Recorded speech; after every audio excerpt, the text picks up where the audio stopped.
আমি দিন শেষে আমি কোচ। আমি কোনোদিন বলি নাই যে আমাকে ন্যাশনাল টিমের কোচ বানাইতেই হবে। আমি কিন্তু বলি না, আপনারা বানাইছেন, আপনারাই দিছেন, আপনারাই বাইর করছেন। এটা সমস্যা না। দিন শেষে আমি কোচ, আমি যেখানে কাজ করে মজা পাবো আমি সেই কাজটাই করব। আমি তো বাংলাদেশ কী কয় স্টেডিয়াম ছেড়ে চলে যাচ্ছি না। ওরা এখানে ক্রিকেট খেলবে, আমি এখানে থাকবো, কাছাকাছি থাকবো, বেশি দূরে যাচ্ছি না তো। আর এটা মিস মিস করারও তেমন কিছু না। হয়তো ড্রেসিং রুমের ভিতরটা মিস করতে হইতে পারে যে না ঠিক আছে ওই সময়গুলো অনেক ভালো ছিল। বাট এছাড়া কোচিং তো আমাকে করতেই হবে। দিন শেষে ওরা আমার কাছে আবার আসবে। তারা যেহেতু যেহেতু এখন টাইগার নাই, সেটা আমার আন্ডারেই চলে আসবে। তো এখানে আসলে এত মিস করারও কিছু নেই। কিছু থেকে সাপোর্ট করতে পারলেও যতটুকু পারি সাপোর্ট করব, না পারলে করবো না। দেখেন ভাই, জীবনে বেঁচে থাকলে প্রতিদিনই আপনাকে চ্যালেঞ্জ ফেস করতে হবে। আর চ্যালেঞ্জ ছাড়া বেঁচে থাকার তো দরকার নেই। তো আমার মনে হয় যে চ্যালেঞ্জ না, আমি বলবো যে এটা এক্সাইটিং আর একটা জায়গা যেখানে আসলে হয়তো আরেকটু ভালো কাজ করতে পারবো, বেটার সার্ভিস দিতে পারবো দেশকে, এবং দেশের আরেকটা জেনারেশন যদি আরেকটু বেটার হয় তাহলে এটা এই কাজটা আমার কাছে মনে হচ্ছে আরও বেশি মহৎ। তো এই কারণে আসলে এখানে আসা।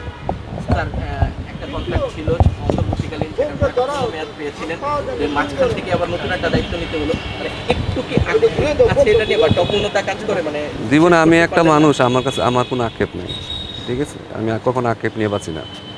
স্যার, আক্ষেপের কথা বললেন, বিষয়টা হচ্ছে যে একটা সময় বাংলাদেশ দল খারাপ খেললেও কোচ পরিবর্তন কিংবা এ চলে না ওই চলে না, এখন এমন একটা সময় আসছে যে আসলে কোচিং প্যানেল নিয়ে কোনো ধরনের কমপ্লেন নাই। এই জিনিসটা কতটুকু পজিটিভ? আপনারাও সাকসেসফুলি অনেক ভালো কাজ করছেন। দেখুন, এটা আপনারা বাইরে থেকে চিন্তা করছেন ওই সময় যে এই হয়ে গেল সেই হয়ে গেল। আমরা তো কখনো ভিতরে যারা ছিলাম তারা কখনো ওই নিয়ে চিন্তা করি নাই। এবং আমরা চিন্তা করতেছিলাম যে টিমটা কি আগাচ্ছে কিনা, টিমটা কি সামনের দিকে বেটার হচ্ছে কিনা।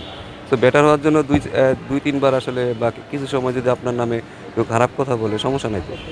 বাট ইনসাইড যে আমরা যারা ছিলাম তাদের মধ্যে কি সমস্যা ছিল কিনা সেটা হচ্ছে ইম্পর্টেন্ট। তো আমার মনে হয় যে ভিতরে আমাদের কোনো সমস্যা ছিল না। আমরা চাইছি টিমটা যেন আগাক এবং টিমটা যেন একটা ভালো অবস্থায় যায়। আমার মনে হয় যে লাস্ট 6টা মাস আমাদের ওই প্রগ্রেশনটা হয়েছে।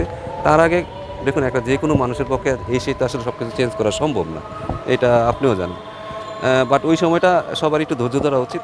আমি আমাদের দেশের মানুষজনকে বলবো যে একটু ধৈর্য, একটু মাঝে মাঝে বুঝতে হয় যে আসলে কখন ধৈর্য ধরতে হবে। কারণ আমাদের 5-6টা ম্যাচিউরড প্লেয়ার যারা অনেক দিন দেশে সার্ভিস দিছে, তারা চলে যাওয়ার পরে তো একটা তো ভ্যাকেন্সি হয়েছে, এটাকে বললাম আর সাথে সাথে ফুলফিল করে ফেললাম, সেটা তো আসলে সম্ভব না। তো ওই জায়গাটাতে একটু সময় লাগবে। তো ওই সময়টা আপনারা দিতে চাচ্ছিলেন না, যাক আল্লাহ ভরসা যে ওই সময়টা আমরা পরে পাইছি যেভাবে হোক। টিমটা এখন একটা ভালো অবস্থায় আছে, সেটা 3টা ফর্মেটেই ভালো অবস্থায় আছে। ভবিষ্যতে আমি আশা করব যে এরা আরও সামনের দিকে নিয়ে যাবে।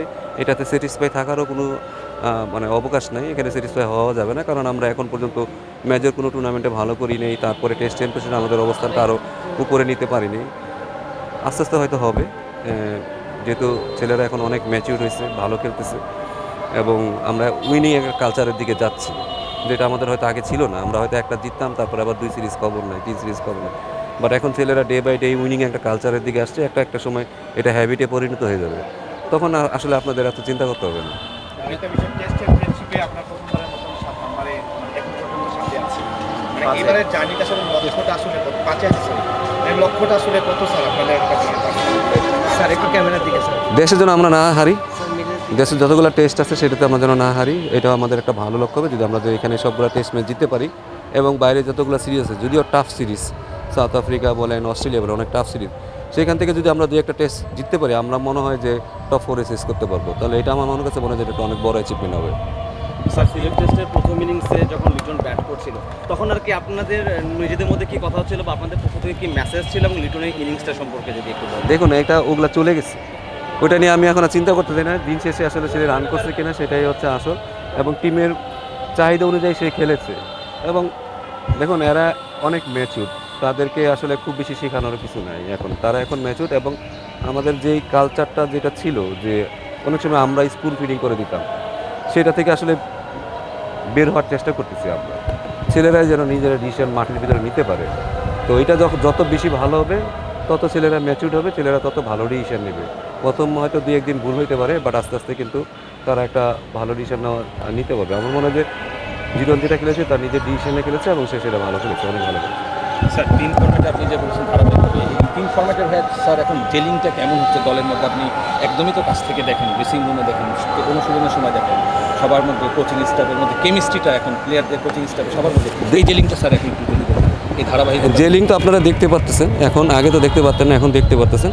আসলে হারার সময় আমাদের এত মানে আমাদের জেলিং নষ্ট হয় না, আমরা চেষ্টা করি যে জেলিংগুলো আরও যেন ভালো হয়।